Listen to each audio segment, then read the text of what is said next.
for someone that's new to hunting, or maybe someone who struggles to predict deer movements, goes out hunting, has a hard time, aren't seeing deer, or it's hard to figure out what the deer are doing maybe.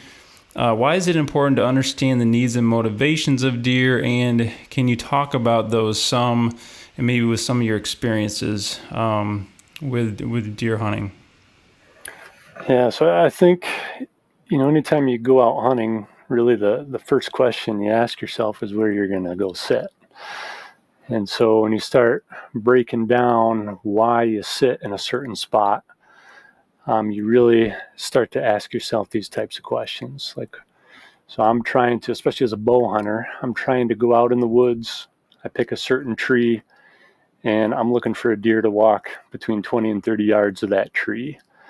And while coming to that tree, I have to not spook that deer, and that deer has to not smell me, for all those things to come together for me to get a shot at a deer.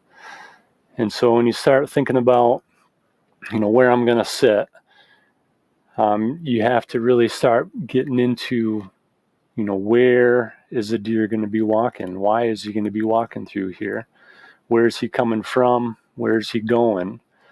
And so the more you understand why deer do what they do, the better off you're going to be at predicting where they're going to be, and then hence setting up and hunting in the right spot, which increases your chances of one walking by you. In daylight, right? In daylight, yeah. Yeah. And I say that is kind of funny because a lot of sign we see, people get fooled a lot by sign that may or may not have been made in daylight, right? And that's a whole, I think, different issue. But so let's talk more about the needs. So what are the needs of deer that you focus on?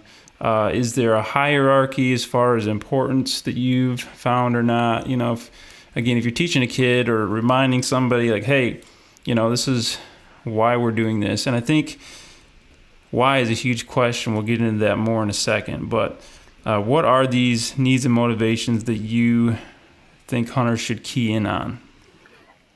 I think just very basic, like food and water and cover for them to hide and bed in. And then an understanding of the deer, just natural movement from bedding to food. So they're bedding during the day, moving towards food in the evening. And then in the morning, they're returning from wherever they're feeding back to that bedding area.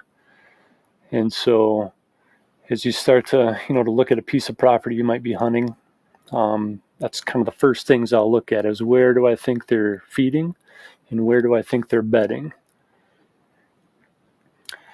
And then if, as you start to break that down further, then you start to get into looking for signs. You're looking for trails, you're looking for tracks, you're looking for droppings that would essentially confirm your thoughts of, yes, they are moving from here to there, and they're moving through these areas.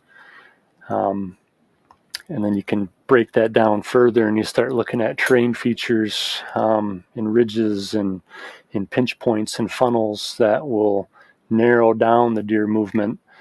And so you're trying to find either based on the wind, might force you to hunt a particular spot. But you really, at least me, I'm looking for like multiple intersections of these things that just increases my chance that a deer is going to move through here.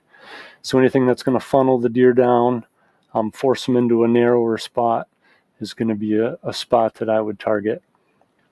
And then if I see that spot and it has deer sign in it and it's in between some bedding and some food, then that would be a spot that I would really consider setting up on.